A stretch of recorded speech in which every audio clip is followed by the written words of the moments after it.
Alright, I want to make this a really quick video on how to replace the water pump in your swamp cooler. This is a Hessaire, I think it's an M61 bigger unit, and the water pump in mine stopped pumping.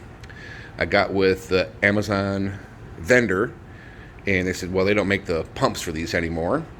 So I went online and got a pump for it that has a little bit more gallons per hour or liters per hour flow rate. But again, I don't want to sound like a windbag and make this a 10-minute video on how to do this, but I'm going to show you real quickly what I did to replace this water pump. So let's go right over here and I'll show you. I got the back panel removed. You might want to do the side panel too to get down to the pump. That's the new one right there. And right now this thing is plugged in electrically, right? The old one is right here. And what happened is it was just sucking up all that filter pad medium stuff, because early on when I got this unit, I used to use bacteriostatic humidifier cleaner. Probably a dumb idea, but I got some more pads on order and I got a new pump. And this one has 1,600 liters per hour.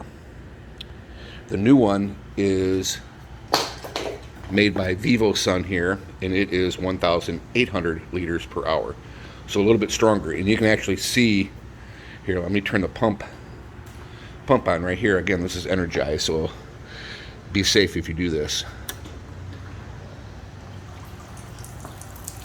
See there? It's flowing real good. Turn it off. Well, while I'm up here, I'll show how I wired it up.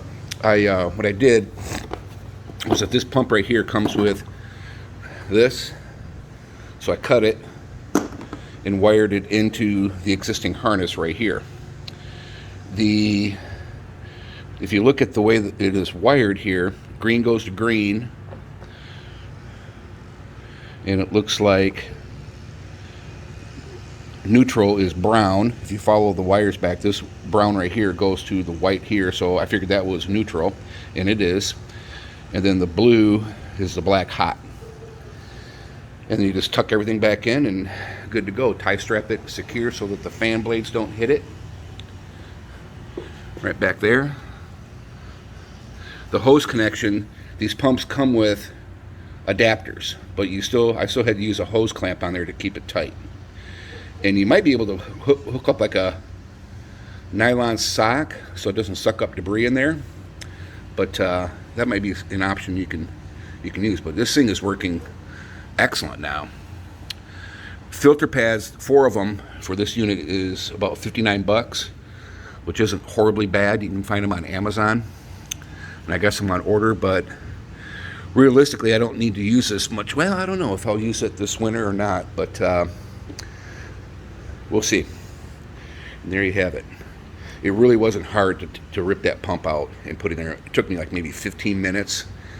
And a lot of people come up with some crazy ideas to hook it up, but this is still safe. I mean, it's not gonna hurt anything. And it works good. And I was down for a couple of days when it was 98 freaking degrees out, and I missed having this thing blasting out cold air.